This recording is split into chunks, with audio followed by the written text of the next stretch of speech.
There we go. What is going on, everybody? Happy Thursday to you all. This is another live edition of S.A.D, something about Dynamite here on the Around the Point Network. What is going on, everybody? Hope all of you are having a wonderful day, whatever it is that you're doing. If you are new to the YouTube channel, please hit that subscribe button down below. Give this video a big old thumbs up.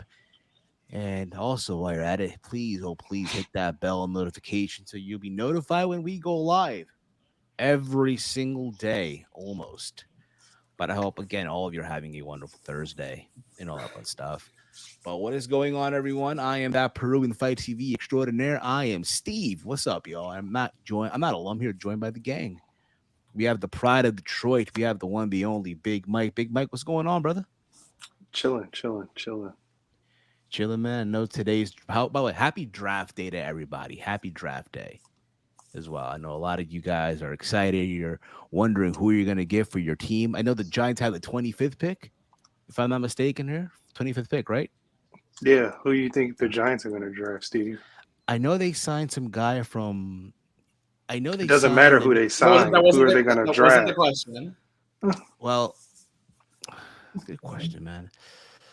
As far as like an athlete, I don't maybe someone in defensive line. Name me a player. Yeah. Let's Uh, hear, Steve. let me get on the Google real quick here, but Bro, you while we had do, 4 months.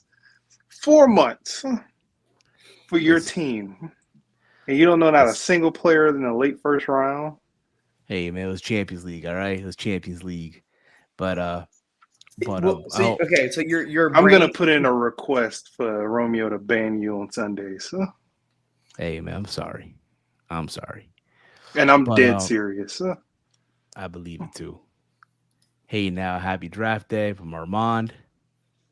I'll back you up on that, Mike. By the way, Some fan Steve I'll is. back up your petition. What's going on, Palu? What's going on? Um, and of course, in the bottom we got Hollywood Caden Lee. What's going on, Caden? Disappointed, Steve. I'm really disappointed in you on this draft day, Steve. Please tell me, Mike. I really fucking hope you understand what I'm saying when I say this, because if you don't, then it's gonna make the whole thing mute. Do you think the Giants will draft Vontae Mack no matter what? Repeat that name again. Do you think that they will draft Vontae Mack no matter what? Vont, Vontae Mack. Vontae Mack. Vontae Mack. Yeah, he's a defenseman. It's possible. It's possible, depending if the other teams recruit him or anything like that, right? Who else? Who else do you think can recruit him?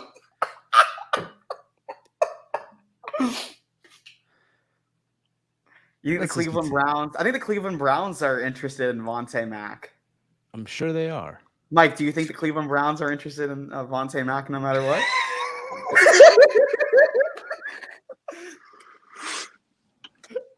I'm gonna explain the joke to him.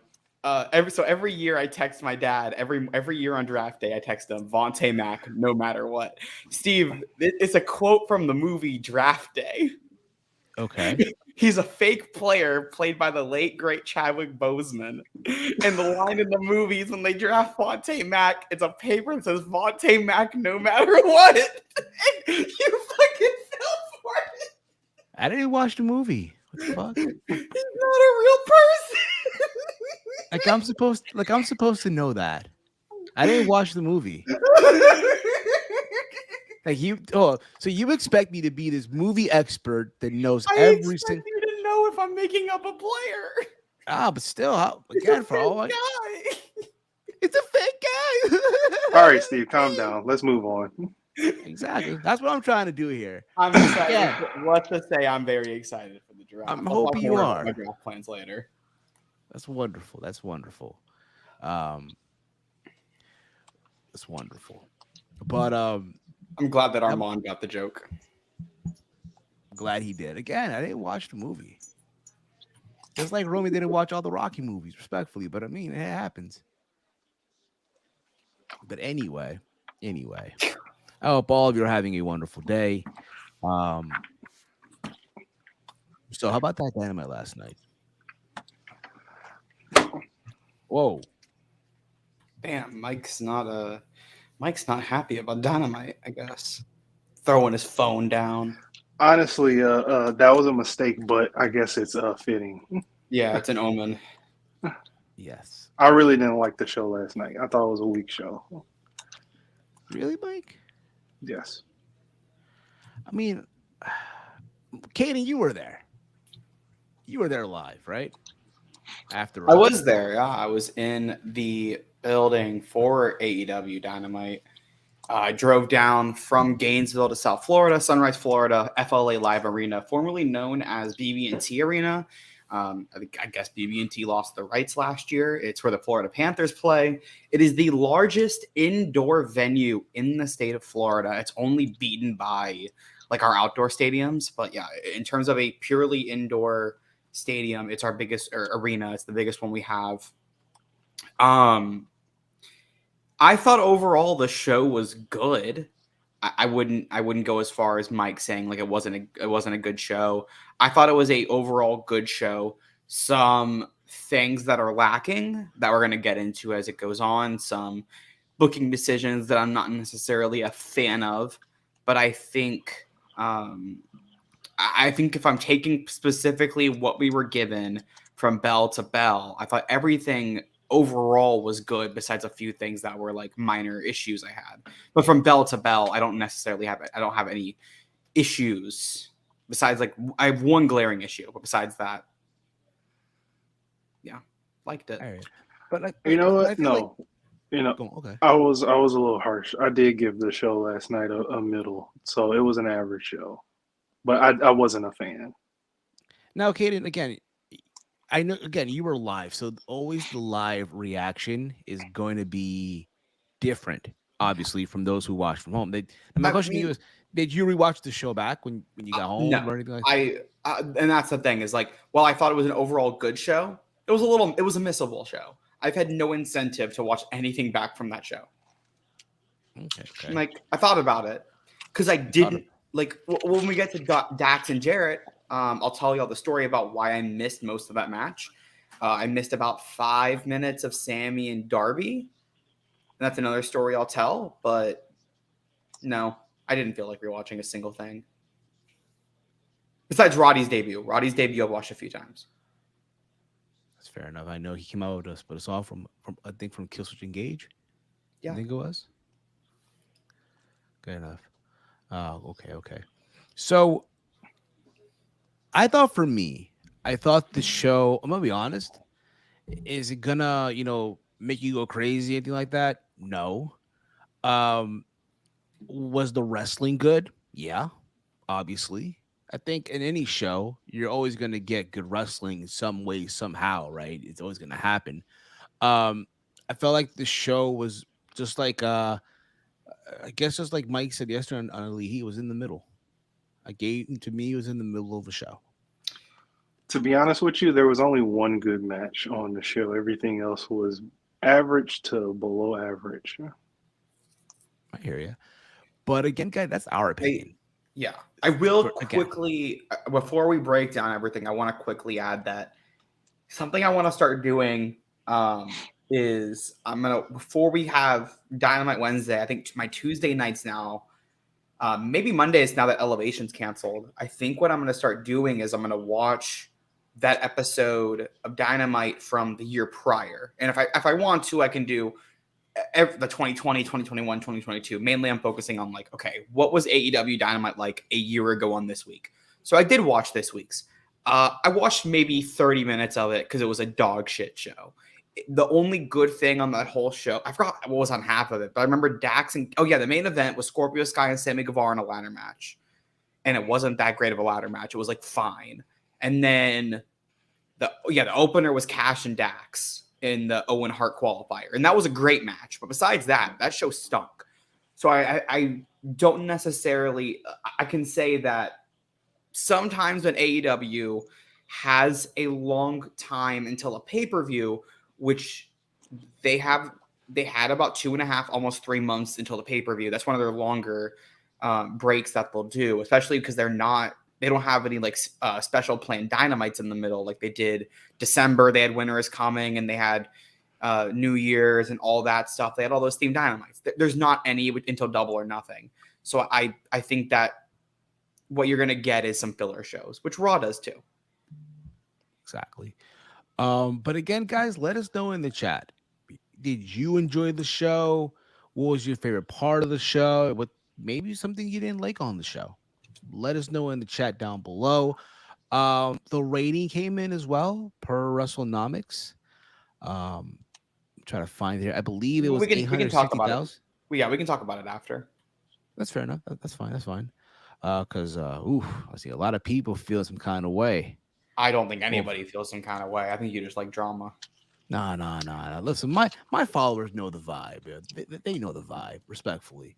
Um, but without further, let's get into this. So, Caden, take it away. What flavor you got? What flavor you got? I believe Cool blue. I wanted to guess it. Riptide Rush. You know what? Strawberry lemon mint. We don't smoke. Well, Steve, let's talk about AEW Dynamite as they open with the International Champ, AEW International Championship, as Justin says. Freshly squeezed Orange Cassidy making his 19th title defense against Bandito. Bandito back in AEW after having some visa issues and signing in November. Previously has faced Chris Jericho. He faced Roosh on Rampage, picking up a win there and lost to Bryan Danielson in Sacramento earlier this year. That was his last match on Dynamite. So coming in here to face Orange Cassidy, who's made the international title a workhorse belt as of late. These two had a good back and forth match. They did some posing in the middle of the ring with Bandito doing his signature gun move and Orange Cassidy doing his normal hands in the pockets, trying to mimic each other's moves a little bit. Bandito getting to show off his strength, his deceptively strong man. You have the finish coming with Bandito tries to hit a pop-up move. Orange gets him with the orange punch, and then he hits a beach break to get the win over Bandito. Post-match, Orange Cassidy placed his sunglasses on Bandito as Bandito gave him the international championship. And they weren't really like fit in on the mask right, but I thought that actually made it a little bit more endearing. So little new duo we got going on here with Bandito and Orange Cassidy. Steve, what are your thoughts on this opening match to Dynamite? It went about I think it went 12 or 13 minutes. Got a decent length. Pause. If you get the rep from the backstage segment, it's probably them and Renee Paquette. I'll be honest, I thought overall as a match it was pretty good. You kind of know that these two guys can go out there and they can tear the house down. And again, the title match to open the show, I'm all for it. But let's be honest here. If you were going into this match, Bandito's coming back, from getting his visa issue sorted out, right? If you were under the impression that, okay, Bandito's coming back, right? His first match back against Orange Cassidy, right? He's going to win the international title, right? It's going to be great. Well, congratulations. You played yourself. That didn't happen. Of course, Orange Cena got the win. Not surprised at all. Wasn't surprised by the result. Was not surprised. Mike? Yeah, I mean, I knew Orange Cena was going to win this match. Bandito got squeezed. It was a good match, though. I really enjoyed the match. I love the storytelling of, what will he finish his opponents with, because every single finish that he's done is either got duped or he's too injured to do something else. Like he tried to finish him with, what is that pin called again, Caden? Could you the mousetrap? Mousetrap. He tried to use that. Bandito reversed that into like a knee bar or ankle lock or something like that, and then he used his actual finisher. This match. That's probably the big takeaways from his matches. Is what is he going to finish his opponent with? I just think it's funny, Jungle Boy has the snare trap. Orange Cassidy has the mousetrap. I think that's pretty funny. They're very different moves. I know, but still, though, it's a trap. Though it's a trap. One's basically just an STF, and the other is a pin. I know, but still, it's just a trap. Though it's a trap. It's a trap. Okay, Steve. Going through some of these comments, we got Frantic World. What's up, Frantic World? Saying I like last night Dynamite. I gave it a 7 out of 10. About the same as what I gave it. That was fine. WCA saying I thought Dynamite was a good show last night. Frantic World pausing for me saying I got good length, and it did. It got 15 minutes and 17 seconds. Chase saying LOL Orange Cena wins. Another Orange Cena by CPZ saying Orange Cena burned through these mid-carders. MJF don't want no smoke with Orange Cassidy. And then the Renee interview with Orange was funny. Yeah, afterwards, Renee first talked to Adam Cole that I'm going to bring up a little later when we actually talk about Adam Cole segment. I'll bring that up there. But yeah, afterwards, after the match, they both go back together, and she was like asking what he thought about Adam Cole, and he just goes, "Oh," and then and Bandito did the same thing in the same tone. It was a funny moment. Well, really, kind of like it really totally just like wow, I didn't realize it, if you will. This was Orange Cassidy's 20th defense. This was his 19th. I think this was his 9th. This either was his 19th or this was his 20th. I think this was his 20th. He has won. Okay, so he has. AEW is not making it clear because AEW says he's won 19 straight. Oh my god! But I can't tell that's going into the match. Look who's here, y'all. Uh-oh. Ladies and gentlemen, you guys may know him as Chaos is among us. The chaos is among us. He is the king of Miami, the king of the 305. He is your champion, my champion, the champion of America, soon to be the next UFC welterweight champion. And hell, if he could, I think he will. But down the road, you never know. Go down to 155, claim that belt too. And hell, who knows? Maybe 180. You just never know. Oh my God, Steve, cut to the fucking chase. The one, the only Chase Chaos Covington. No pun intended. Good afternoon, good sir.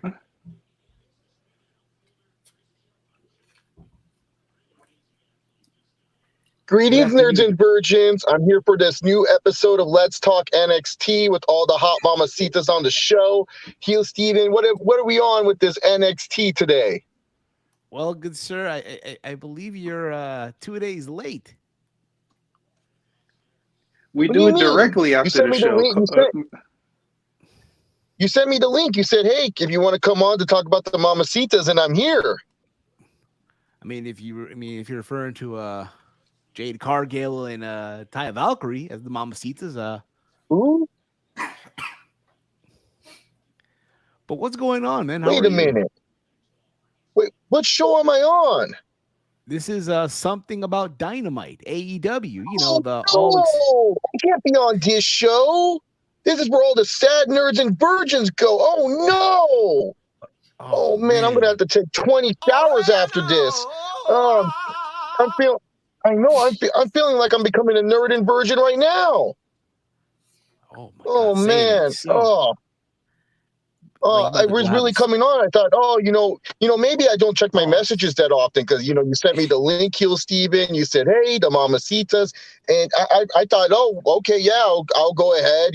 I'm always training, Heel Steven. So sometimes I don't get to see all my messages and nothing pops up. So I guess that's on me, Heel Steven. My bad. I'll let you guys go back to talking about your nerds and virgins wrestling. I have no comment on this show. I really don't know what goes on half the time. I mean, all I know is that they let a guy who has to pay his alimony, who's a street Judas on this show, and they let a soy boy Dustin Poirier be in the front row clapping it up like he's a world champion or something. But yeah, other than that, I don't know. And they also support losers like Giannis Antetokounmpo, who lost in the first round of the NBA playoffs. You can never catch me dead on that show. I only go on where real wrestling is. I only go with the WWE, with the real champion like Roman Reigns. I don't even know who their champion is. Wasn't there a champion trying to get some clout? He was trying to get some clout, right? The champion with Patty the Fatty. Wasn't the champion trying to fight Patty the Fatty? What's their champion's name? You mean this man right here, good sir? You mean this? I can't even. You mean It's Maxwell Jacob Friedman. You fucking mark. That man right there. Steve couldn't find the clip. Oh man! So you're talking. So that's Mikey Jacoby. Fufu? You can call him that if you like. But no, it's Maxwell Man, Jacob Friedman. man, can you just imagine one company has a champion, great long hair, looks like $1,000,000, beautiful white teeth like my own, and then you have Mikey Jacob Boo. That sucks. Ah, it's me. Wait, Heel Steven, aren't you going to Vegas? Yeah, myself, Chase Oliver, Walt, Sneaker Judas. We're all going to Vegas. Where are you going? Are you guys just going? Judas going. What happened? Who I said this? the I never media met this guy. the media Judas. Media Judas. This is me. This is Hollywood Caden Lee, aka Media Judas. Hollywood. I'm in Hollywood often. I've never seen this guy in my life. Hanging with the nerds and virgins, unfortunately. Man, he must be like Tyquil Woodley putting people to sleep with all his opinions or something. Who knows? Oh man. Oh. But anyways, But Heel Steven, I'm gonna leave. This is not my show. I got tricked and bamboozled by you yet again. You lied to me. You said let's talk NXT. I was gonna come on, greet the people with what they really want, a real in-depth breakdown of the main event triple threat match between Roxanne Perez, Indy Hartwell, and Tiffany Stratton's, breaking down all the mamacitas. Shout out to Indy Hartwell showing up all that grit, toughness, and adversity. That's what you want in a champion. Unlike other champions, in the UFC, like Leon Scissorhands Edwards, who's quitting before the bell even rings, tell me about it, man. They have the audacity and the nerve to say that potentially the winner of Bilal Muhammad and freaking I forgot the guy who's even We fighting. don't even know who these people. We don't even know who these people are. I cut weight on Gilbert? short notice. On 2 days' notice, I lost 20 pounds, ready to make that fight between him and Snoozman into a triple threat of the greatest welterweight battle of all time, the best triple threat you'll ever see in your life. And they don't even want to give it to me, but it's all right, Heel Steven. But anyways, I know you guys got more important, more pressing matters to talk about. I don't even know what happened. What happened on the show, Heel Steven? That's so important. Well, a lot went down. A lot of things went down on the show, but I know that you got a lot going on. I know you got who knows who to say that Gilbert doesn't show up to the fight or Bilal doesn't show up. There's a possibility, champ. Then they'll have no choice. They'll have no choice but to, Dana White has to give you the fight. They Against have to give Leon me the Edwards. fight. I don't think these bums are ready for me, Heel Steven. But anyways, Heel Steven, I might see you in Vegas, my friend. You know me, I'm the king of, not only am I the king of Miami, I'm also the Prince of Vegas, if you want to call me that too, at those blackjack tables. So maybe I'll teach you how to play a hand of blackjack or two. I look forward to it, good sir. I look forward to the lesson, sir. I look forward. Hey, remember, just like my homie Lil Wayne, real G's move in silence. Like lasagna. And fuck sad. Whoa. Whoa. That was, Whoa! oh man, that was brutal. That was hurtful, man. Yo, Steven, you gonna sit here and let You raggedy bitch. Nah, Steve's just gonna let it happen. Well, it's hurtful, man. But who knows, man? Listen, I already beat him in Uno. Okay, I gotta win over him. I got one to win. Who knows? Maybe we'll run it back one day. But let's get back on track here. I know again, we get the presence of Chase Covington. It happens. You just never know what happens. You're on the Around the Point Network. But Caden, where were we? I'm sorry, Caden. Where were we? Next up. What the fuck is moving? Oh, someone's intruding. No. Renee was with Darby and Jack.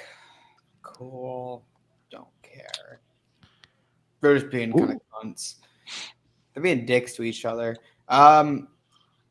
We had the old guys, Jeff Jarrett taking on AEW World Tag Team Champion Dax Harwood of FTR.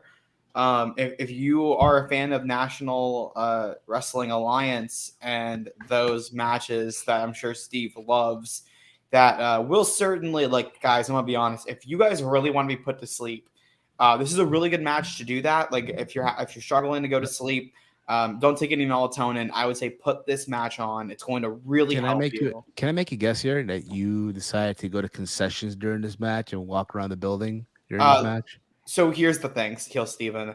I'm a big fan of Dax Harwood. However, Jeff Jarrett and Dax Harwood does not sound like an appealing match to me whatsoever. So I did not go get concessions. But however, I did go use the restroom, and I had access to a VIP lounge with free food and free drinks. So Must I be went and nice. got free food and free drinks. Big Mike, it must be nice, right? Must be nice. Going Steve, now, surprisingly, if you want to know how much I paid for it, I paid the same price that the cheapest ticket face value would have cost, because somebody got desperate and just wanted to make $5 off the ticket. must be nice, yo. Must be really. That's why I say day Must ofs be whenever nice. they're not selling well for a venue, great, because they weren't selling well. Well, Well, you get lucky once in a while. You get lucky. Oh yeah, I got really lucky with that. It could have been worse. You could have been sitting in the top of the nosebleeds there with. They didn't even have those available. So well, you could press your luck, Hayden. You press your luck, man. Proud of you, man. I'm proud of you. You got some free food, all for the price of $5. I didn't say it what I was call- $5. I said I didn't pay. I paid the same amount that a face value was. Well, listen, close enough, man. Listen, I know it's 50. It probably cost $50, right? Had you gone on Ticketmaster or whatever it may be, right? Ticketmaster it was like $20 of fees. All right. Anyways, Jeff Jarrett, man, Double J, WWE Hall of Famer, man, former NWA World Champion, the founder of TNA Impact Wrestling, the king of the mountain, man, putting on a show here with another great one half of the AEW Tag Team Champions here, Dax Harwood. I love this match. It was good back and forth. These two guys. Please tell me, when you say you love this match, please tell me you're fucking ribbing. No. Listen, you got to understand. Listen, I can appreciate old school TNA. Listen, I can appreciate it. I know for a lot of you out there, Jeff Jarrett may not be your cup of tea, and I get it. I understand. He doesn't do poison ranas. He's not wearing kick pads. You know what I mean? He's not rocking the Kinesio tape. I get it. I understand. That's totally fine. That's totally fine. But at the end of the day, again, I'm someone who used to watch old TNA, so I can appreciate every time he comes out and you hear "It's my world." I'm not asking about appreciating Jeff Jarrett. I'm asking if you legitimately thought this was a great match. Thought it was solid, man. Thought it was a solid match. Two guys fighting for it. And again, what I loved, kind of funny too, Jeff Jarrett was making his way to the ring, and you had the referee squad not allowing any of his Jay Lethal or Satnam Singh or Sanjay Dutt to accompany Jeff Jarrett to ringside. That was pretty funny. Like, again, Jarrett didn't know what was going on until he turns, he was in the middle of his whole entrance thing, right? With the guitar and all that stuff. And he turns around oh, what the fuck's going on here? What is this? Big Mike, your thoughts on the match, bro? Steve, I think you need to go to a proctologist. Por qué? Because your eyeballs are in your ass and they need to be removed. Come on, man. Come on. This match was garbage. You know what? Who am I lying? Yeah, this match, it wasn't. Could have been better. The one match I didn't put faith in Jeff Jarrett, he wins. That shit is a 2-pack of ass. The fuck are you talking about? That shit stinks. Pretty much. Listen, had this been in an NWA ring, you know what I mean? Somewhere in the they wouldn't have made it a better match. Would not have made it a better match. This was one of the very few matches where Jeff Jarrett's age really showed. It really showed. I know. All jokes aside here, yeah, it really was a stinker. It was a stinker. I'm not gonna lie here. No. Steve, you said you enjoyed it. Don't backtrack. Well, listen, again, I can appreciate Jeff Jarrett. No. You started by saying Mellows was a great match. I love this match was great. That's how you started, and then you've been slowly but surely backtracking. Listen, no, it happens. Okay. Look, if you're gonna say a match is great, stick by it. Don't backtrack because you got peer pressure. Great. The match. I'll tell you what was later on, but let's move on. Let's move on here. Oh God, this shit stunk. AEW CEO and GM Tony Khan had a special announcement.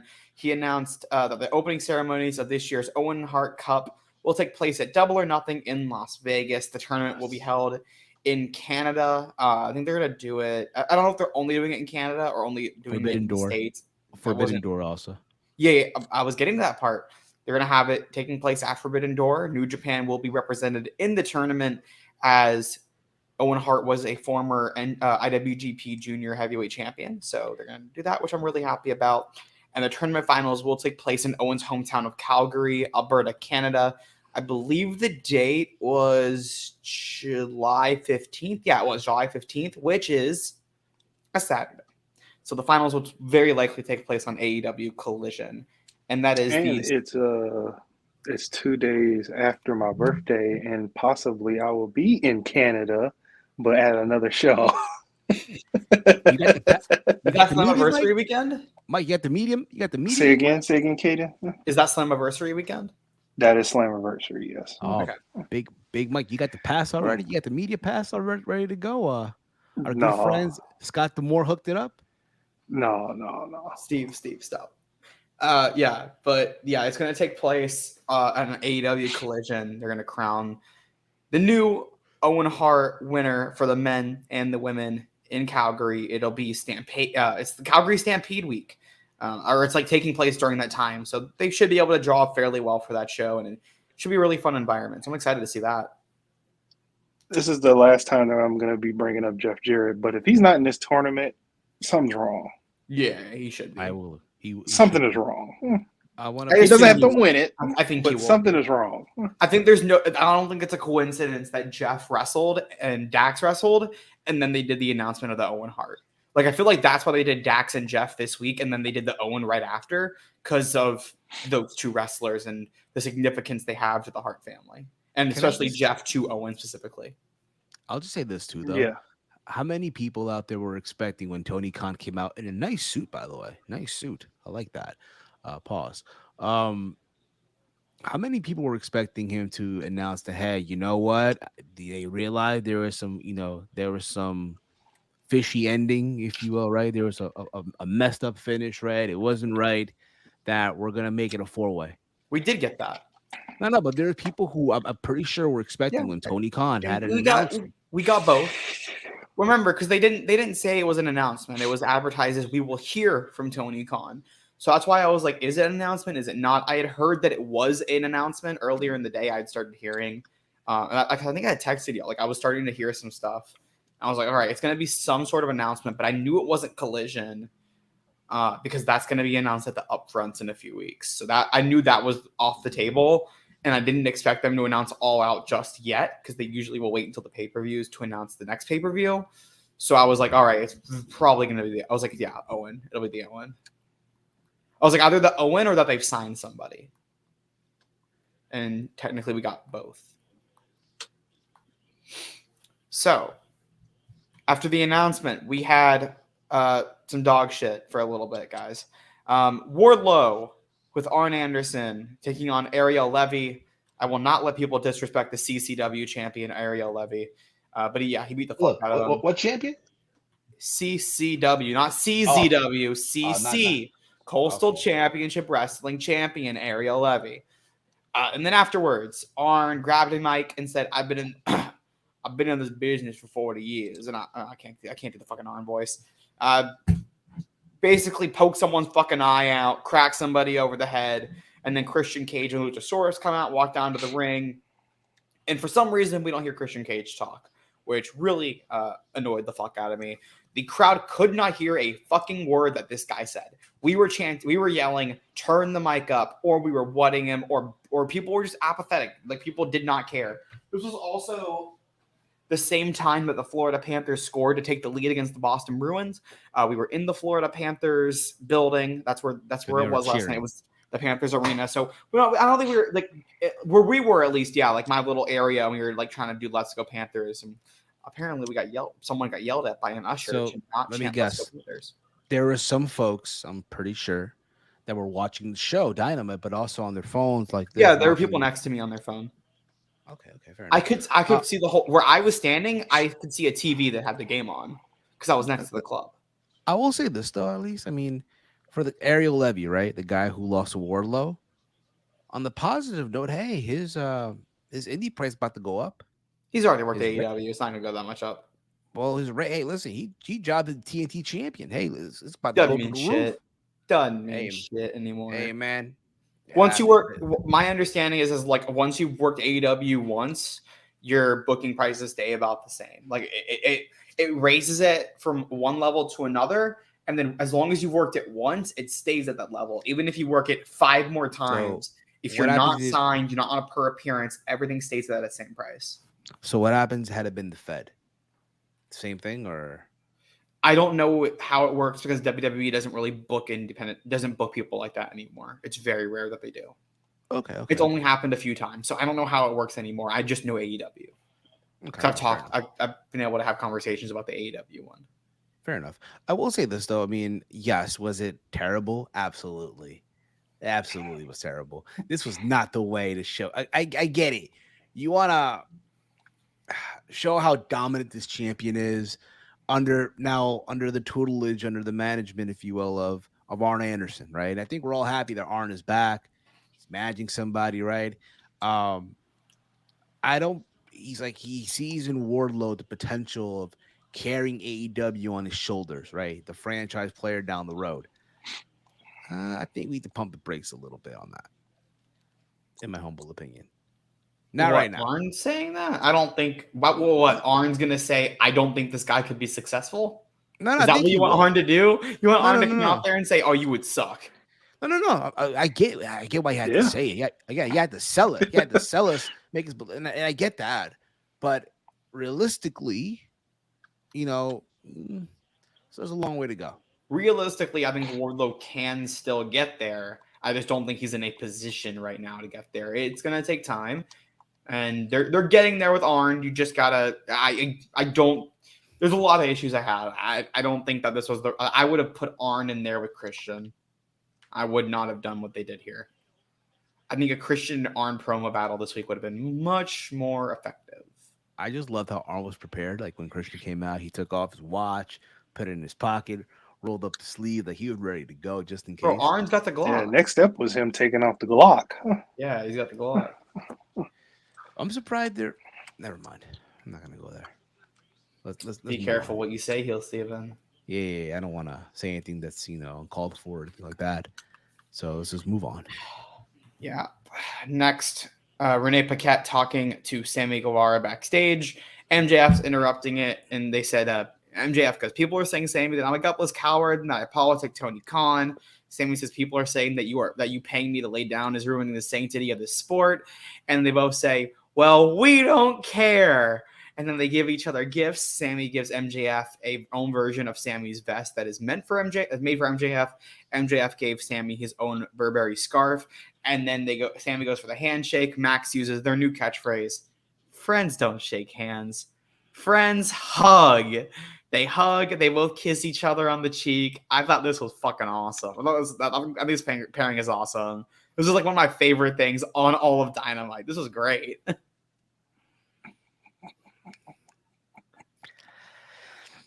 Mike, let you go first, Mike. Sitting at home, this is probably one of the most awkward. This is probably one of the most awkward promos I've ever seen on television. First, the greeting. He walks in, gives him a nice big fat kiss on the forehead. Yeah, says what he needs to say. And he's like, "You got this. You got this." And then Sammy, in response, is like, "Hold on, I gotta give my kiss back." He kisses him on the forehead, then he says what he needs to say. It was so awkward, but it was like whatever. Like I didn't hate it, I didn't like it. It was just there. Max Caster was very jealous, Pelu. It was so funny and weird. Frantic roll, finally. Yeah, I think and I feel justified because I think SP3 talked about how much he loves the pairing on Elite Heat earlier today. So I know that I'm at least justified with one other person liking it. That's fine. I mean, I know where this is gonna go though. We all know where it's going. I know where this is going. I'm saying the segment itself I thought was funny. It's funny because the other day, because again, I'm going to Vegas, right? So I'm looking up, AEW Vegas. Again, I'm For the considering. 45th time. We know no, you're no. going to Vegas. Mike, No, okay, no. wait, that's at least the second time on the show. Has he mentioned it a third time today? So No. he mentioned it to Kobe to Covington. Chase Covington. Yeah, he mentioned it to Chase. I think he mentioned it. The great Chase Covington. He mentioned it while they were talking about the Owen. This is the third time he's He mentioned did. it. That's the third time. And what was our over under? Was it 11 or was it 15? It was 15. It was 15. So we have at least 3 in this show, and he said it twice last week. That's 5. And I think he said it on Around the Point too. So that's 6. I think we have it at 6. This is gonna hit. Yeah, that's 6. It's 6, 7, or 8, somewhere in that ballpark. Because there's probably a few that I'm not accounting for.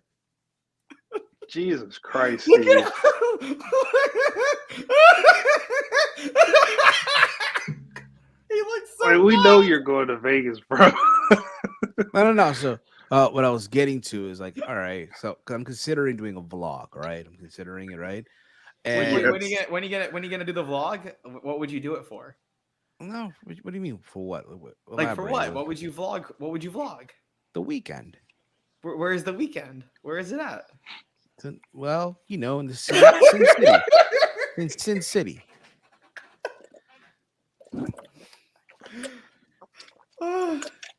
So I happened to see that one time when the Inner Circle were there, right? And I remember when they were, when they were all shit faced, right? Sammy and Mac, oh, I hate you. I hate you. And it goes back to where they were to where they're at now, right? In that aspect. Yeah, you're talking about a 2-year-old segment, sure. But still, though, like to think where they were, right? Because they got a long-term story, right? This does not connect to that story. Nah, but some folks will say that. Oh, It long-term can. story. I don't think it connects to that story. Yeah, man. They hugged, they kissed on the cheek. It was cringe. It was funny. Steve, you just hate men kissing. RJ Sadie was backstage to hype up Kenny Omega's tag match and was blindsided by Moxley in the BCC. And then Mox, just because we have some scars here to leave tonight. Good use of RJ City. Did he he got attacked? RJ City got the piss beaten out of him. Oh man, didn't he used to But wrestle? Didn't he used to wrestle? He got the piss beaten out of him by the BBC. Does he still wrestle though? He doesn't wrestle anymore. I don't think so. I know he just got beaten up by the BBC. Oh man, that's crazy, man. I love how Mike didn't catch it. I caught it. He did. My friends were texting me last night, and we were talking about the main. Like, I think it's going to be the BBC segment. It took 3 texts for me to realize what he was saying, and I responded. I said, "The BBC?" Question mark.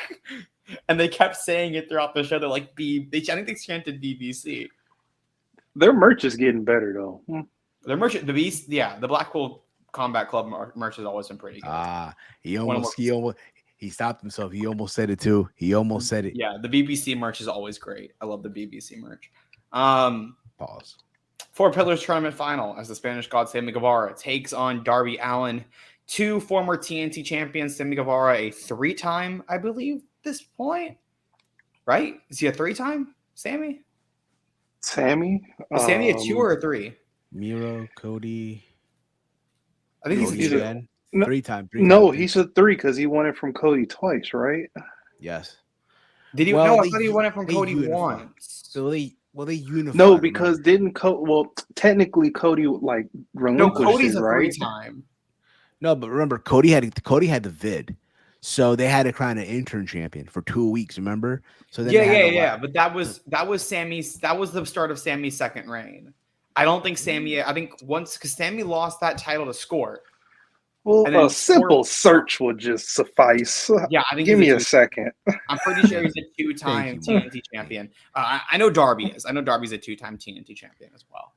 And yeah, this was another match between the two. The last time I think that they were facing off was almost exactly this time. He is a 3-time AEW TNT When champion. the fuck did he win the 3rd one? Okay, I'll look at that later. He's a 1-time interim, so they count that as well. Yeah, so. they count the interim. I missed the first 7 minutes of this match. And the only reason I missed it is because they were giving like some of the food we had. Yeah, wait. Okay, Miro, he beat Cody in the ladder match. Oh, he beat Scorpio So he too. did. So him and Scorp must have. Because him and Scorp traded it back and forth. I forgot that him. Because Scorpio only won it because he was at home, and he dropped it again. I just thought that I think Scorp beat Sammy, and then Sammy beat Scorp, and then got it back, and then Scorp beat Sammy again. I think Scorp won it in the ladder. This is a real hot potato title, ain't it? That was from the jump, wasn't it? Worst stretch. That's worse than. It is, I actually think that's a worse stretch than this stretch because that was when nobody wanted to see Sammy on TV. Shoot, you might be right, but this is slowly approaching. It's getting close. It's getting close to being as bad. Yeah. What do you say, Mike? What did you say last week? Same 24/7 title, right? The same thing. Dang near. It's almost looking identical. We're in that territory, man. We're in that territory. It's not. It's not that bad. The 24. It's 1 foot in. It's 1 foot in. It's the other foot still. So I missed the beginning of this match because the cheeseburger sliders were not sitting well with Caden. So I missed probably 7 minutes. Oh, you on the toilet. You can, huh? And I think I got ice. And I think I got ice cream. And then I went, no, I got ice cream. I got ice cream. But I know so I got you cheeseburger sliders, then ice cream. Huh? Oh yeah, you were pissing out of your ass, huh? I went fruit. I went cheeseburger sliders. I went ice cream. I also got an apple strudel at one point. I don't know about apple that strudel. Bro, it must be yes. Big Mike. Good. Big Mike, it must be nice, bro. For real, it must be, and it was all free. It was all comp food. Yeah, and I didn't even pay that much. It wasn't that bad. It was great. I do have another story about the lounge that I'll tell you all off the air. I can't tell that here. Oh, Baloo. 5 TNT. 5 TNT. I'm not trying to get in trouble with the law. It'll get me in trouble with the law. So 5 TNT title reigns in 4 months is not a good look. I agree. Yeah, they've changed the title too many times. I mean, the belt or the year began with Darby Allin winning the title, and then Joe beat him a month later to regain the title. A month after that, Joe lost it to Wardlow. 3 days after that, Wardlow lost it to Hobbs, and then 6 weeks later, Hobbs lost it back to Wardlow. Surprise! The only good part was Darby. Darby's run was really good, and I was okay with him losing it back to Samoa Joe after those 4 weeks. But yeah, he had a nice short run with it, I guess. I think my thing that I always if I was to take a run, I would take his. Yeah, that was the good one. Joe winning it back, I thought was fine. I would have just had Hobbs beaten Joe and not ever put the title back on Wardlow. And then if you have Wardlow beat Hobbs here, that also is okay. The biggest issue I have is Wardlow holding it for 3 days. I think that fucks up everything way more. See, Mike, could have been worse. You could have had a 3-day run like Wardlow, 3-day run. That was the issue. Take out that Wardlow run, and I think it looks a lot better. Yeah. But back to this match, though, man. Big Mike, your thoughts on the match between Darby? I didn't even talk. I was about to go through the match, and then you kept bringing up other stuff, Steve. Match was like I thought in terms of the in-ring, I heard it was really good. I will probably go rewatch this. The finish just made me really fucking mad.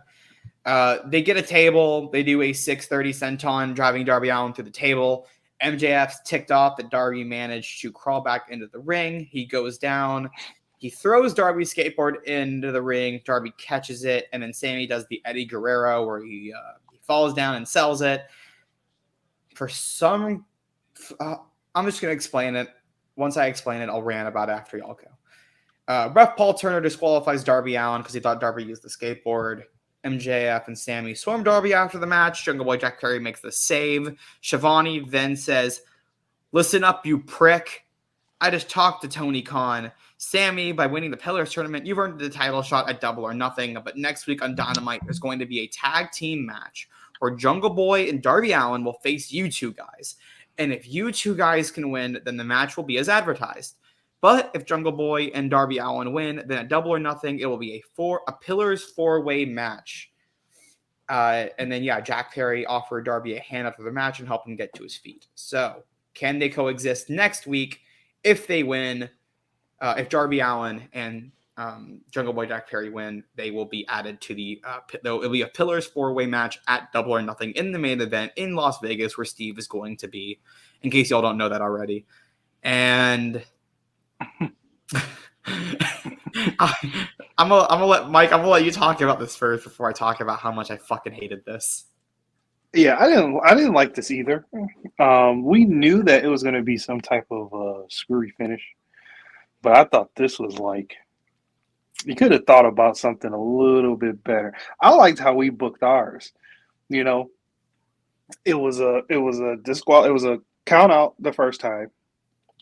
Then it should have been like either a draw or a double DQ or something. Like MJF like interferes with this, and then like what's going on? You're not gonna. No. I read something really fucking funny that y'all aren't gonna understand. Just keep. Okay, like MJF interferes with this somehow, and then Caden, I'll let you cool off. I'll let you cool off for a bit. Laugh it out. I'll cool you off.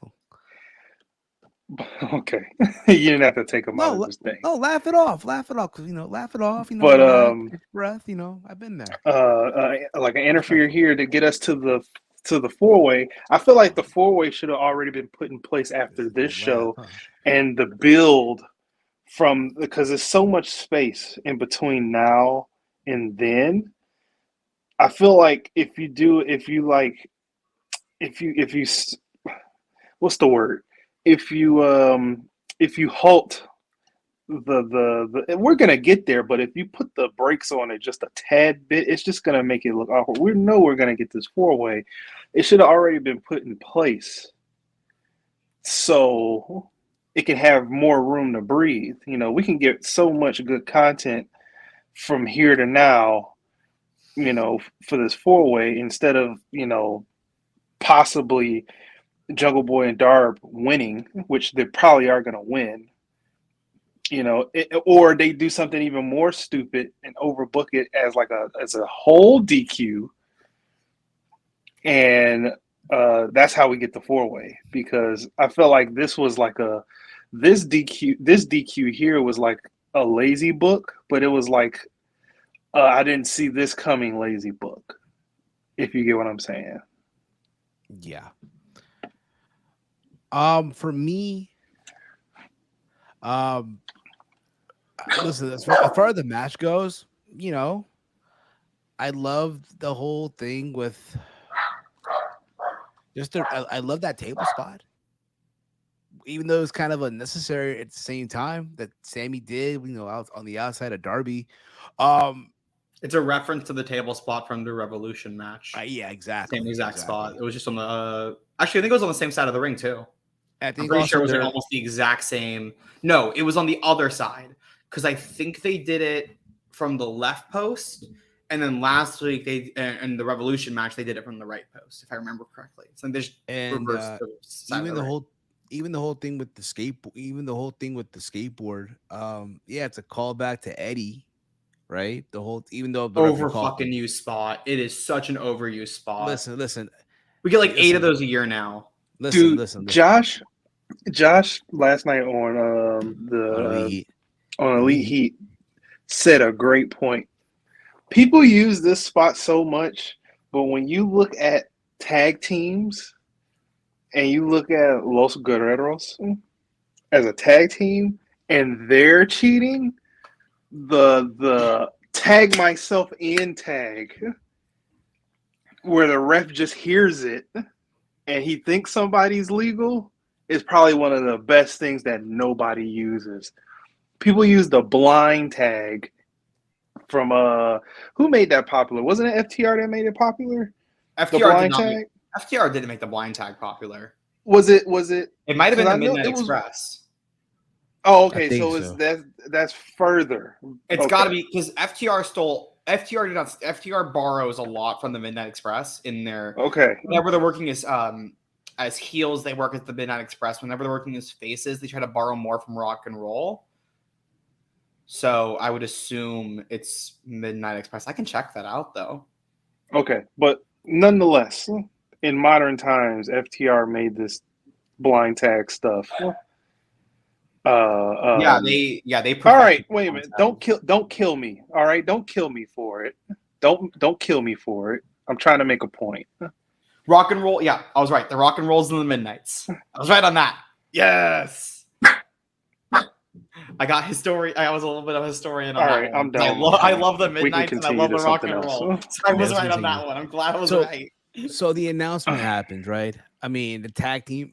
But yeah, they used it. I think FTR, We get it. We get it. Let's move on. Let's move on. Yeah, but as far as the whole announcement that Tony did per Tony Schiavone, you know where they're going with this. I just would have preferred. All right, man. Now they gotta coexist after they were taking some subliminal hits backstage to each other, like verbally and shit.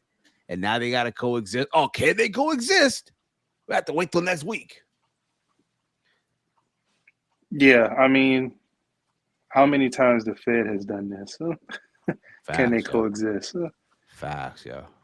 I think that's played out too. The can they coexist book. I agree.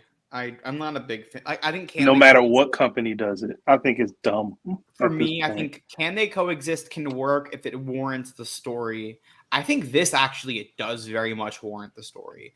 I don't hate the taking out what they're doing next week. That's not my issue. I would have actually preferred this one a different way and not done the tournament and get there somehow. My issue is that if you're going to do the tag match anyways, and Sammy, it's already going to be a 4-way.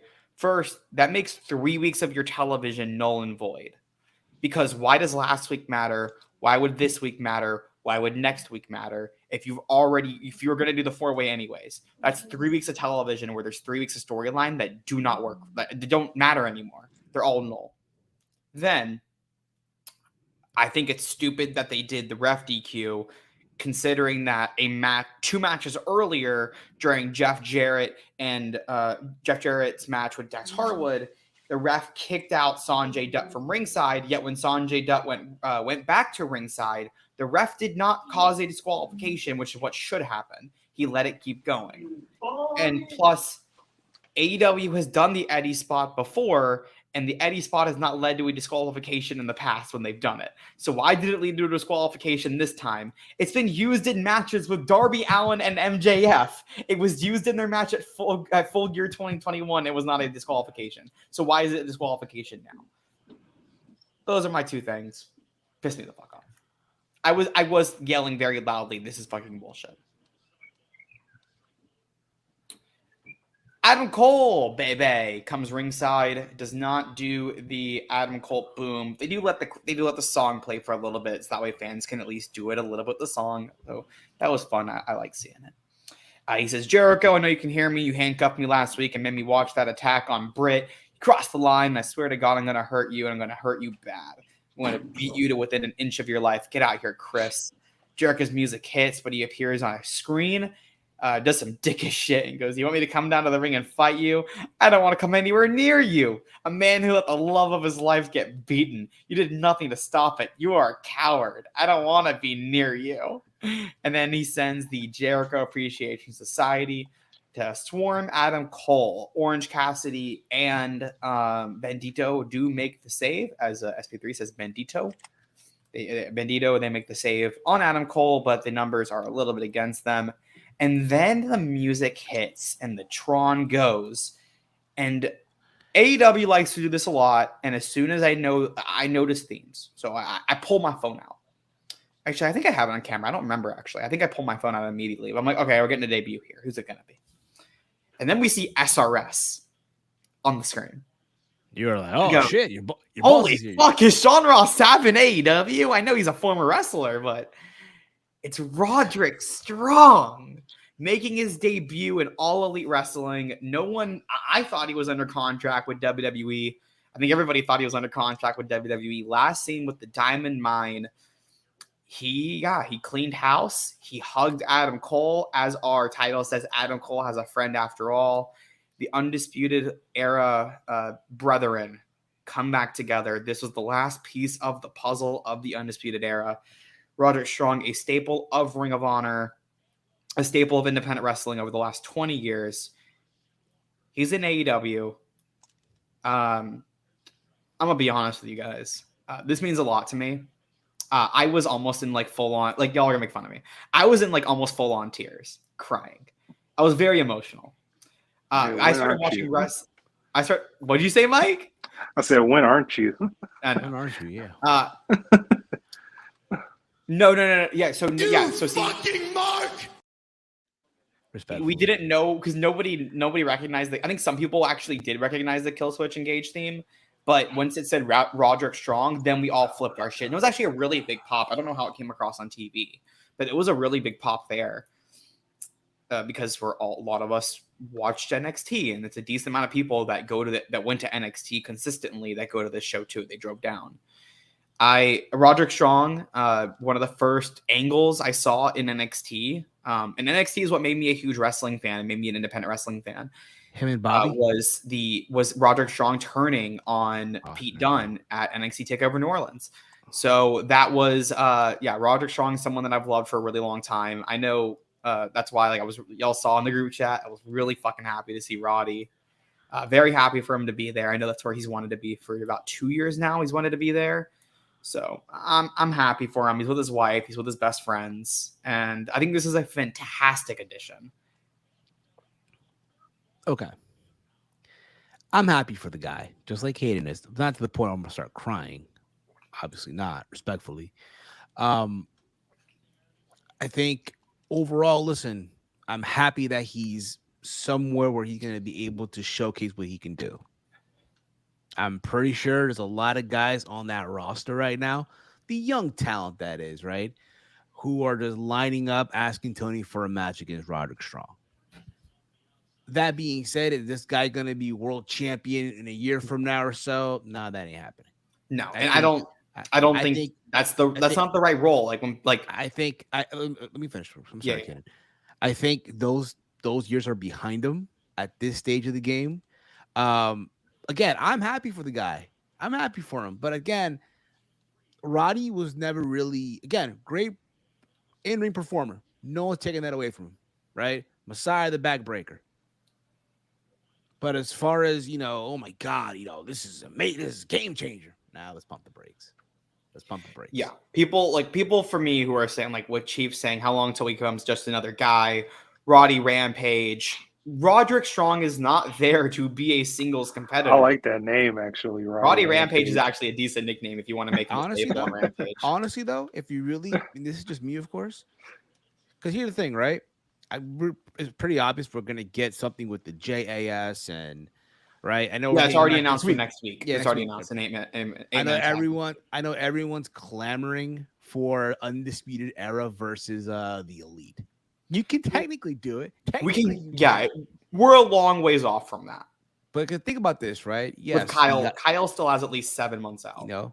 Yes, he got his graphic last night, right? I will say this: they used a terrible render for Rod. This is the 2015 Ring of Honor render. Steve, I've never heard you once say that you like a render for an AEW graphic. Every render they put out, you go, "Oh, I hate the render they use." CM Punk. I love Punk render. That's the only render you love. I've heard. I complain. I swear. I love Bandito's render. Every render they use. I love Bandito's render. Okay. Brian's render. At that point, right? You used 3 out of like 120. But it's funny, right? Again, you can do that. You can do Kyle. You can do Adam. You can do Rod. Kyle's injured. We got a while for Kyle. But eventually, hell, you can even do Bobby. Oh wait, never mind. After all, Bobby is hashtag. Oh, Yandity Strong. That's hilarious. You know what I mean? But when you think about it, right? Yeah, he's all alone, man. So I mean, folks, where's the lie? Yeah. I don't like when people saying the whole thing about Roddy is going to be another guy. That is ultimately, I think that's where he's going to fall. I don't necessarily have an issue with that. Roderick Strong is not a top character. He's not a game changer. I'm excited because I like him as a wrestler. And there's a lot of people who I like as a wrestler and can say, I like watching you wrestle, but I understand that you're not a top guy who's going to do much of anything more than like. I would send him to Ring of Honor. I think Ring of Honor I think that's where he's very likely going to be until Kyle's back. I think once you're done with this like little introduction with Joss, I think that's where he's going to go. I think he's mainly You hear that, there. Romeo? Add another old man to the youth movement of Ring of Honor. I think Ring of Honor is a good. I think a Ring of Honor is a good spot for him to help. At this point, though, Roddy's there to put over young talent. Yeah, you know what I mean. Roddy, young talent. Is he though? From. I don't think AEW, yeah, but on Ring of Honor, probably not. I think what Roddy's ultimate thing, what you should do with Roddy is give him, like, I would say the idea of Rampage. I'd say like at least I'd say every week on Rampage. If you're not, especially if you don't have a consistent storyline with him for Dynamite, put him on Rampage every week. Put young stars against him. Have Roddy win. Roddy should win all of them because you give him like indie people that he can like showcase, and then eventually you have that one guy who ends up beating Roddy. Like there's examples of that. I can't think of exactly who it would be, like who the best example is, but I know that's like it's been used in wrestling where you're like, this guy's just gonna have exhibition matches. And he's not going to really be in a storyline, but eventually, like, you're going to consistently get good matches, which is what Rampage is supposed to be. And then eventually you have something for him, or you have somebody beat him. Because I don't think Kyle's back for a while. And I wouldn't have him team with Cole. I would although you could maybe they're building the Bullet Club Gold versus Roddy and Kyle, or Roddy and Adam. And that's our summer feud, Jay and Juice. Because who was the last person to pin Adam Cole? Who was the person to injure him? It was Jay White with the Blade Runner. So, I mean, there's so many routes you can go with this. Oh yeah. CPZ, because Bryan Danielson wanted to do that on Main Event. Bryan Danielson wanted to do that in AEW. He wanted to do that on AEW Dark, and they told him no. I think it's a great signing. I'm happy for the guy. Happy for the man. Happy for him. Safet's asking, did everybody is forgetting that the debut of Roderick Strong debut in AEW caught WWE off guard? That. And then hoping, and then also said that they're hoping there's no contract tampering. There's no contract tampering. No. Don't worry. It very likely just went on. WWE no longer. I've been told that WWE no longer reports the releases. The only way that journalists find out about them is if they're told. So my assumption is he's in NXT. That's a 30-day non-compete. I would guess that he got released a month or so ago, maybe earlier, and just didn't tell anybody. He kept it between him and maybe like Sean and Hunter, and then whoever legally had to do it, who would already, like, anybody who was legally involved can't talk about it anyways. So then it's only those like 4 people, and he just kept fucking quiet about it and didn't even tell anybody in NXT. I will say this though, I do commend them for keeping this shit under wraps. Yeah, I do commend them completely, because again, let's be honest here, right? Had the news came out that Roddy got released and then he showed up in AEW, that's predictable. We all would have known. You all would have known, what have you. But I think also for what it looks like, because I don't know if you guys saw the video or not, like he posted on his Instagram, or even on Twitter, him working out and showing clips of him from his matches from Ring of Honor and PWG and all that stuff. He's also going to be taking independent bookings. Mm-hmm. And I'm you guys already know I'm hitting that man up for an interview. That's wonderful. That's wonderful. When are you going to start shooting these? Yeah, exactly. Whenever I have fucking time. And hopefully they're free, man. Hopefully they're to me, free. man, it looks like you got all the time in the world. Hopefully they're free. For me, man. oh no, buddy, I do not. Yesterday was my free day, and I went down for Dynamite. Hopefully these interviews are free, man. Because I know Steve, I can talk to you about that off the air if you want me to, but I can tell you this: I will never in my life pay for an interview. Because I remember years ago, many years ago, one of my homies, Ollie from the UK, he used to conduct interviews on his channel, and he wanted to interview the Young Bucks. This was back in like 2014, 2013, and at the time, the Bucks were charging a person, each of them, of course, $200 for an hour. Yeah, you should never. So he was like, "You should never in your life pay for an interview." Hey, man. If they won't do it with you for free, then it's not worth doing it. Let's hope Kenny Omega's free, man. Let's hope I Ryan can't get the interviews because they're through AEW. I'm joking. Relax. I'm joking. Trust me, I if I emailed AEW, I can Let's tell be you nice. what they'd say. Look at this. I love this. Caden, I have an interview Lee. Yeah, I've already like the talent that I'm going to interview already know that I can't do any of them until like mid-May, or not mid-May, like second week of May is when I can start doing them. I've already talked to them about that. Shit, man. We have to. Yeah, I have to wait. Yeah, I got shit. I got finals. Exactly. I ain't doing shit until finals is over. School's first, man. School comes first. Yeah. Safet pointing out how did it get caught? How did it caught WWE off guard if they let him go? Exactly. He said Safet. That's CPZ. Sorry, CPZ. Because I was talking about. I saw Safet's other comment saying how did it caught WWE off guard if they let him go? Yeah, exactly. I think there's some people who are making a big deal out of it, saying, "Oh, maybe there was tampering here." No, there wasn't tampering. Also, I'm just glad they're not announcing releases anymore. We don't need to highlight that. We don't need to highlight that, Steve. For years, that was a PR nightmare every time the releases came around. Bro, do you have any idea, bro? Here's the thing. Yeah, it's a nightmare, but for the content creators, man, like us, bro, that's a field day. Oh, shit. Something to talk about. Come on, really? You're going to say it's a field day to see people get fired? No, but if you're a content creator, oh shit, you got to talk about and give your thoughts. But it doesn't mean it's something I want to see. Neither do I, but it got. I don't want anybody getting fired. I'd rather us be able to get views from talking about great wrestling. Hey man, sometimes I will always say that. I'd rather talk about great wrestling than talk about any other shit. Hey man, sometimes when it's the news, man. When it's the news, it's the news. QTV. Everybody's favorite Booker QT Marshall. I'll throw that. I'm not talking about this segment. Okay. I'll just, out of respect, I'll just do this out of respect. Because I'm sorry. You expect me to see Powerhouse Hobbs is chilling there and shit after losing his fucking title? Come on, man. Second. Last thing I'm going to say. Safet. He was free and clear to debut in AEW. If he debuted in AEW, that means he was free and clear to debut in AEW.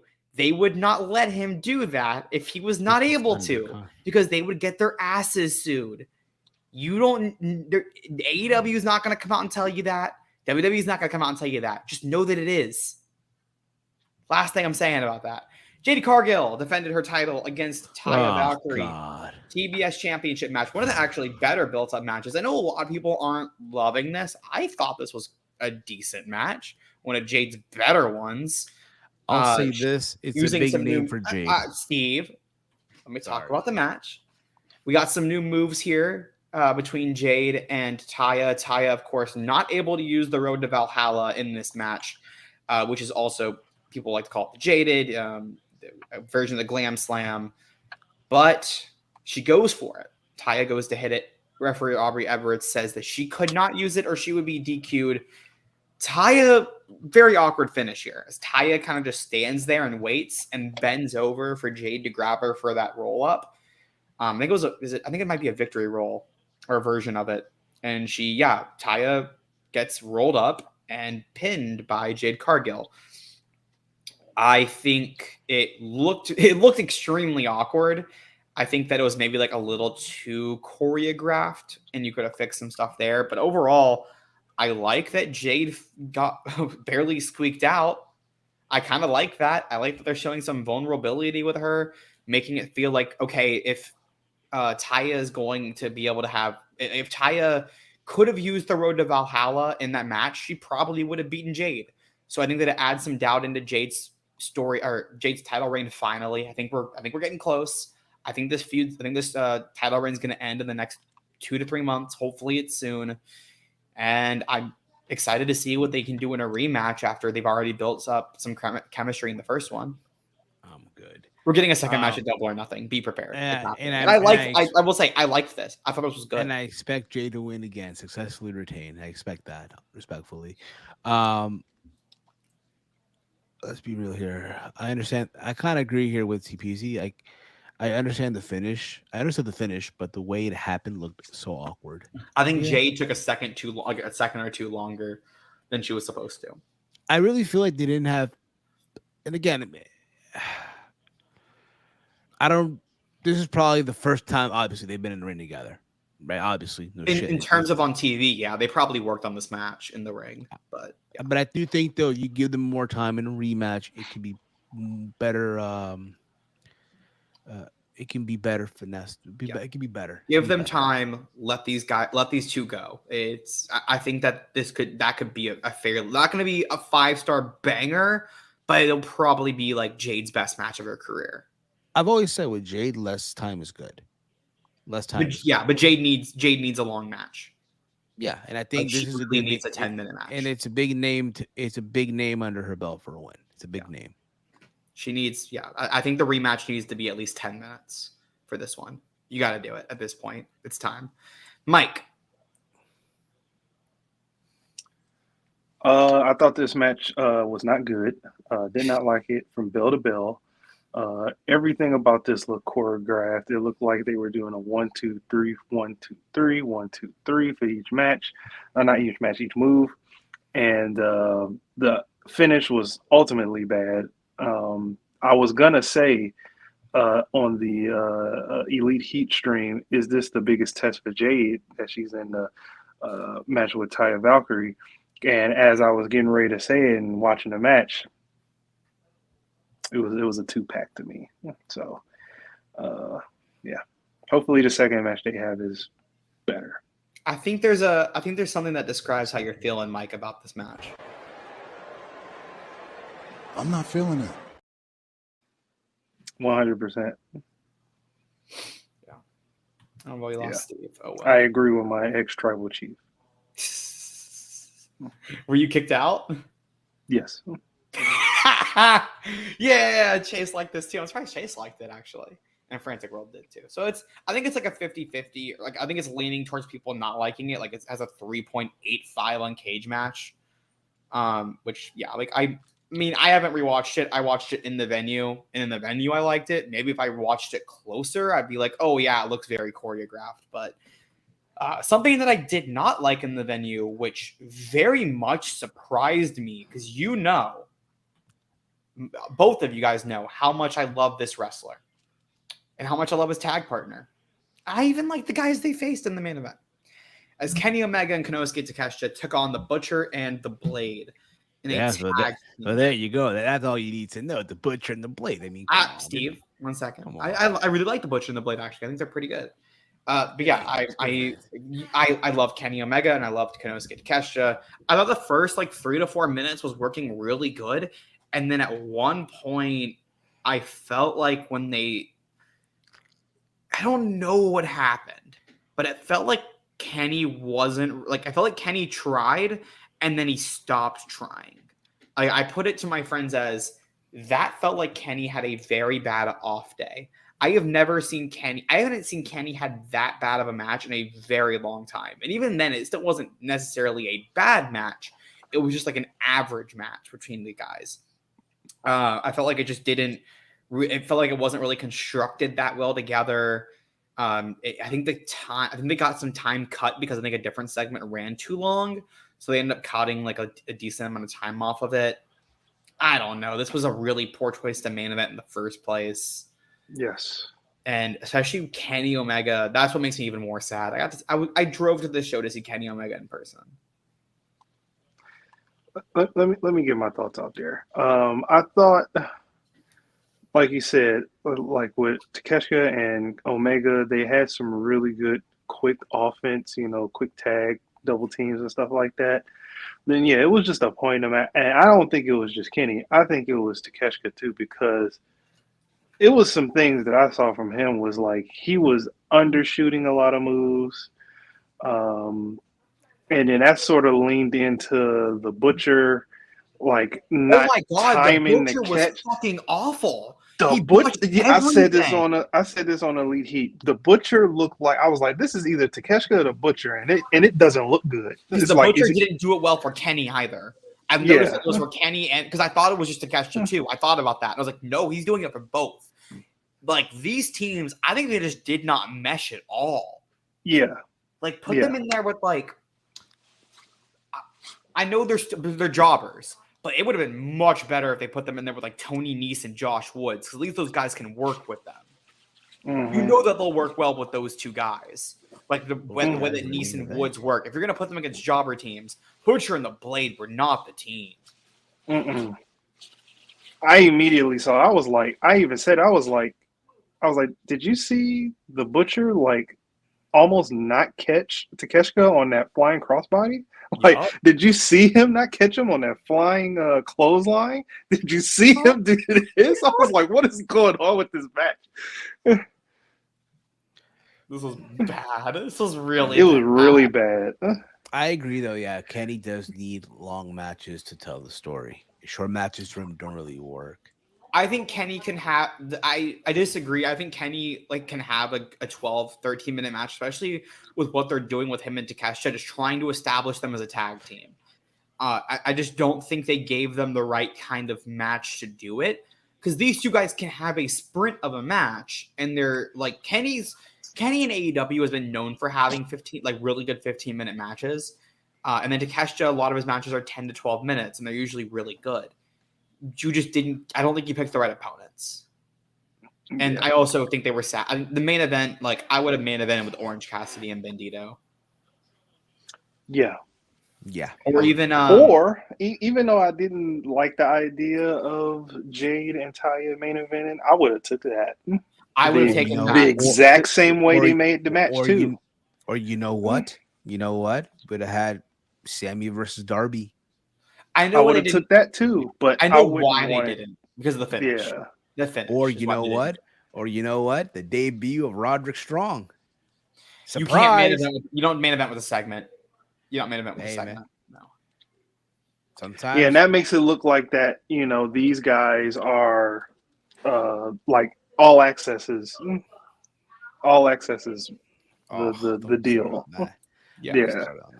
But there is some post-match festivities as after Takeshita and Takeshita wallops the Butcher with a power drive knee and pins him. Danielson then grabs a microphone because Danielson was on commentary, and he says, "I see one pro wrestler in the ring who grabbed the pin and one amateur who looks like his best days are behind him. And right next to him, I see a prodigy. If he trained with the BCC, he'd be a world beater." John Moxley, Wheeler Yuta, and Claudio then ambush Omega and Takeshita. The Young Bucks come out to even the odds. We're getting some super kicks on Claudio. Takeshita stopped Omega. They go to hit the screwdriver onto Mox, and then Takeshita gets thrown in there by Danielson and goes to stop him. And then the BCC takes back control. Takeshita looks kind of like a dork. I didn't like that. He's just like, "Oh, what's going on? What's going on? What do I do?" And then they're like, "Oh, well, you're not with us. Then we'll beat you up." And then they take him out with the screwdriver, and that's how they go off the air. Yeah, this ain't it. It made him look like a geek because, bro, come on, you know what the fuck to do there? Come on. Yeah, man. This was below standards here, below standards, ladies and gentlemen. In that ending of that whole match and all that stuff, in my humble opinion.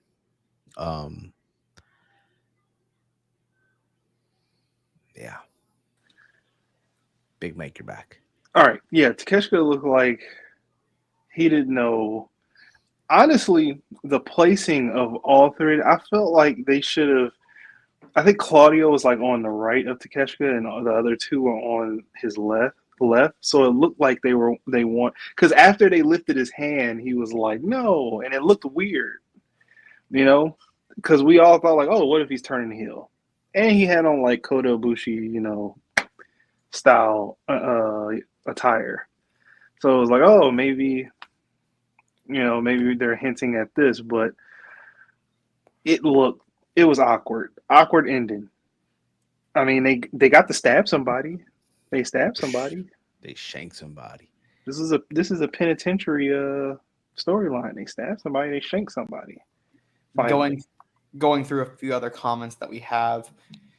Frantic World saying that the tag match was a little bit rough, but it was okay.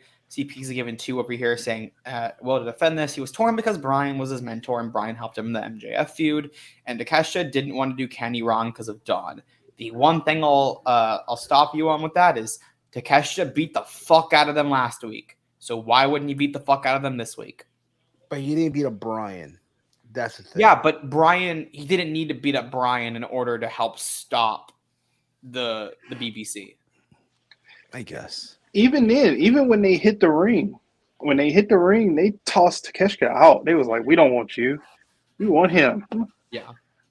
And I then thought it he made got him involved. Yeah, I thought it made him look like a dork. Because you solidified last week that he was going to side with the Elite, and that's fine if you're going to have him do the turn this week and you want to have him join the BCC after being confused. But then to be confused and then not pick a side and then get the piss beaten out of you is where I'm like, that didn't make sense to me. I would have just done the turn. Remember to join BCC, you had to give them blood, and it was like a episode of Oz Big Mike. LOL. Takeshi already gave them blood. He already bled with them before. He bled with Claudio last. I think he bled. Yeah. So he bled with. I think he bled with Moxley in that match they had in December on the December 9th episode of Rampage. I was there for that, and then I think Must be nice. he might have. Who remembers that though? Match. Yeah, because December 9th. That was the show when everyone thought I picked my nose. Oh, but still, who remembers that though? Outside of that, oh yeah, I the remember. hashtag AEW Rampage after it. Like no one's watching that. Dude. Yeah. Stop. Don't go through a show without putting that up there. That was actually one of the better episodes of Rampage in a really long time. That was a good fucking match. I guess so. So that was Dynamite. Overall, again, not everyone's cup of tea. Some of y'all liked it, and that was cool. I mean, there's mixed bag. There's a mixed bag of everything. It's a plain mixed bag. Whoa. can we end this shit already? hey, yes. I think it's about that time we end this already. Yes. So I'm gonna give the show a C-. Give it a C-. Big Mike, what about you? I'm there with you, C-. Huh? Now, Kate, I know you were there live. So yeah, I'm giving it I'm gonna give it a 7 out of 10 in numbers. I'm not gonna, in terms of a letter grade, because my numbers don't translate to letters. I'd give it a B-. You want to give it a B. I can see it. I was between a B- and a B, but there were multiple things where I yelled, "What the fuck are you doing?" The Orange Cassidy Bandito matches and the Roderick Strong debut are literally what saved this show. Without those two, the show would be like an F. That's fair. But read the last 4 comments here. Big Mike is such a heel. Don't read the Safette one yet. Okay. There's a reason. 7 out of 10. This is why I want to end it. Like I wanted a small break before I went over there. Yeah, I know. I'm sorry. Yeah, I know. In 30 minutes. So, with that being said, guys, we're about to conclude this episode of Something About Dynamite. I want to thank you all for tuning in live tonight. You guys can go follow me on Twitter at HeelSteven. Big Mike, let them know where can they check you out. Yeah, you can check me out on Twitter at Detroit Gamer 313. Also here every single day, and also I will be on the True Hill Heat Sports channel for the NFL Draft, cheering on my Lions. We got the 6th and the 18th pick. Who are we gonna pick? Hopefully somebody good. Any position, I'll take it. Katie, what about you? Let them know where can they check you out. So I am going to be doing a draft stream, but I will be on twitch.tv/Kaden FTW, KADEN under FTW over there, using my Twitch for the first time to do this stream. I'm going to start probably around 7:45, maybe 7:50. So come over there, watch the draft with me. It should be a fun time. I'm trying to see if I can get some people to jump in and out over from different places in wrestling media. That's fun. But that being said, guys, this is going to be it for us. What happened, Big Mike? What's the guy that's from Minnesota that's on Fightful? Jensen? That's his first name? Wait, which one? Rob Wilkins or Steven Jensen? There's two. Rob. Because I guess I was on the preview of the first season, the preview of the last season on with him because he's a Vikings fan. If he joins your stream, tell him personally the Vikings suck. Respectfully. And With that being- we're winning the North. With that being said, guys, for myself, for Big Mike, for Caden, this has been another edition of Something About Dynamite. Sad here, my bad, here on the Around the Point Network.